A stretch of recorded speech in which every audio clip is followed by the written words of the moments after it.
মনরে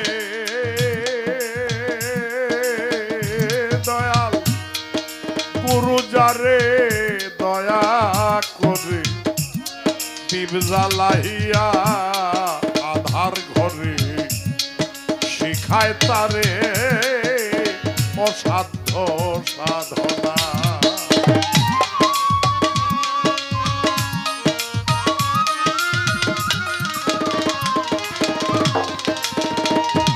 ও দয়াল গুরু যারে দয়া করে দীপ জ্বালাইয়া আধার ঘরে শেখায় তারে অসাধ্য সাধনা।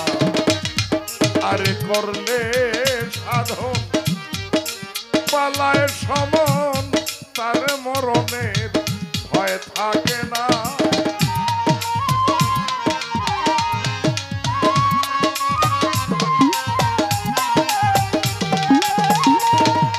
ওরে করলে সাধন পালায় সমন তার মরণের ভয় থাকে না। নিলে গুরু উপাসনা মাটির দেহ হবে সোনার। নিলে গুরু উপাসনা। শেরে মস্তানের বাড়ি কুষ্টিয়ায়। এখানে দেখে আসেন কেউ শেরে মস্তান সাহেবের কেউ দেখছেন এমন মানুষ এখানে আছে কি দেখছেন? চেহারাটা মনে আছে?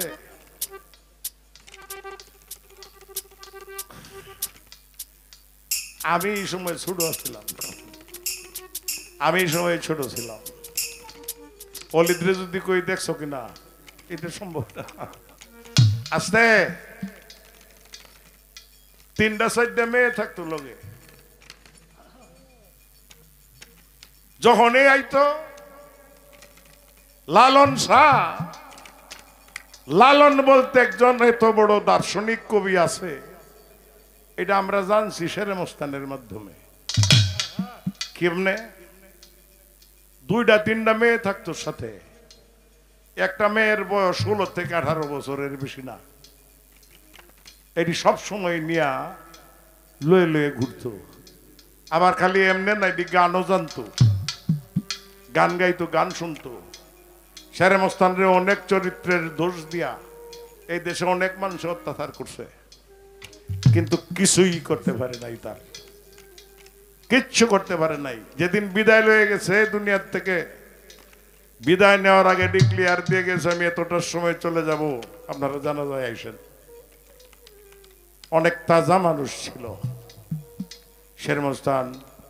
আমরা তার দরবারে লালন স্যার ওখানে গেলে যাই, লালন স্যার পাশেই তার মজার। হ্যাঁ, শ্মশান ঘাট, ওই শ্মশানেই তার মজার। অনেক কঠিন সাধক ছিলেন, অনেক অনেক বলা যাবে, অনেক সময় নাই। মনরে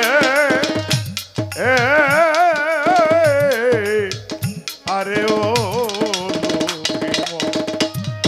জন্ম লইয়া মানব কুলে অহংকারে ভুলে রইলে মানব জমিন আবাদ করলে না।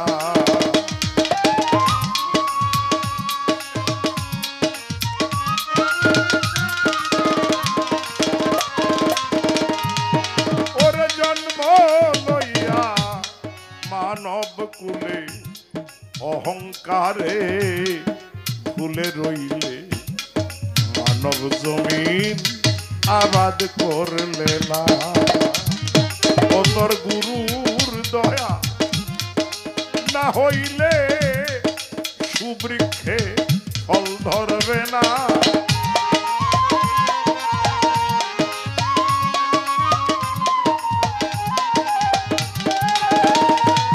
ওরে গুরুর দয়া না হইলে সুবৃক্ষে ফল ধরবে না। নিলে গুরু উপাসনা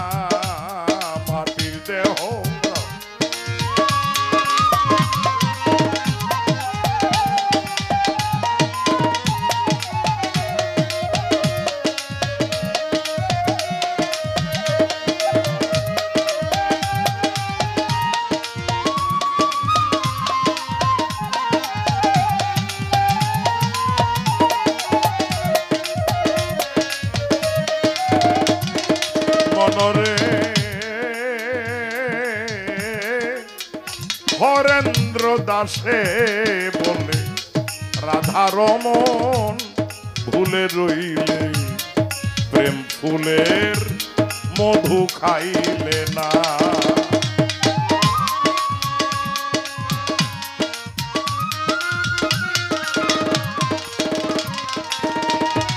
আরে হরেন্দ্র দাসে বলে রাধা রমন ভুলে রইলে প্রেম ফুলের মধু খাইলে না।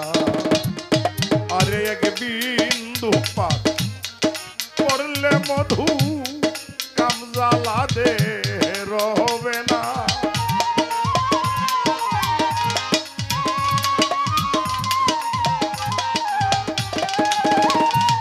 আরে এক বিন্দু পান করলে মধু কামজালা দে রবে না। নীলে গুরু উপাসনা মাটির দেহ হবে সোনারে